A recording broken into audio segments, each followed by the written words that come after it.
ಬೆಳ್ಳಕ್ಕಿಗಳು ಸಾಮಾನ್ಯವಾಗಿ ಹಸಿರು ಸ್ಥಳದಲ್ಲಿ ವಾಸಿಸುತ್ತವೆ. ಹಸಿರು ತೇವಾಂಶವಿರುವಂತಹ ಜಾಗಗಳಲ್ಲಿ ಅಲ್ಲಿ ಸಿಗುವಂತಹ ಹುಳುಗಳನ್ನು ತಿಂದು ಜೀವಿಸುತ್ತವೆ.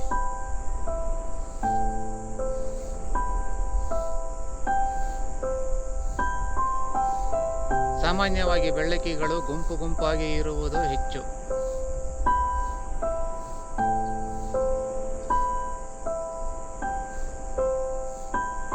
ಬೆಳ್ಳಕ್ಕಿಗಳಲ್ಲಿ 3-4 ಜಾತಿಗಳಿವೆ.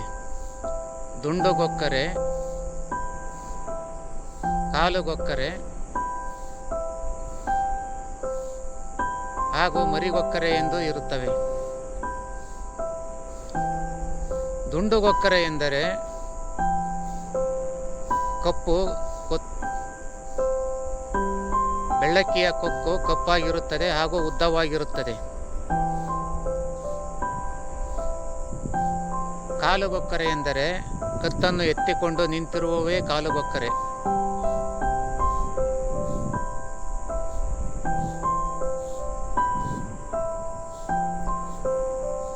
ಬೆಳ್ಳಕ್ಕಿಯು ಹೊಲಗಳಲ್ಲಿ ಇರುವಂತಹ ಹುಳುಗಳನ್ನು ತಿನ್ನುವುದರಿಂದ ರೈತರಿಗೆ ಬೆಳೆಗಳಲ್ಲಿ ಆಗುವಂತಹ ನಾಶವು ಕಡಿಮೆಯಾಗುತ್ತದೆ.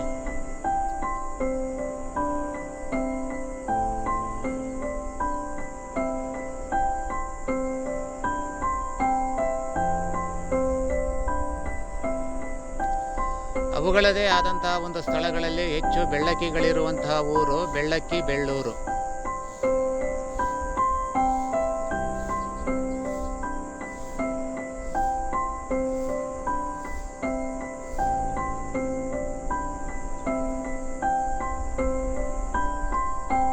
ಜೊತೆಯಾಗಿ ನಡೆದುಕೊಂಡು ಆಹಾರವನ್ನು ಹುಡುಕುತ್ತವೆ ಹಾಗೂ ಸಿಗುವಂತಹ ಹುಳುಗಳನ್ನು ತಿನ್ನುತ್ತವೆ.